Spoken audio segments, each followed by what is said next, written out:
Како прво е обнова и реконструкција на зеленилото покрај кеот на реката Вардар. Потоа изградба на патека за џогирање, која ќе биде посипана со песок, за да може и во влажните денови да може да се трча по неа.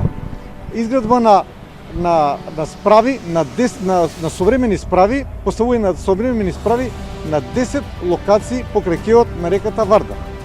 Изградба на тартан патека за трчање и спринтерско трчање во должина од 500 метри, кој што ќе им возможи на атлетичарите да се подготвуваат и да вежбаат. А исто така и продолжување на ролерско-велосипедската патека во делот на Ѓорче Петров од Кром па се до Нерези. Со овие проекти сметаме дека ќе се подобрат условите за рекреирање на жителите на градот Скопје покрај реката Вардар. Секогаш работа, секогаш Македонија. Заокружи број 13.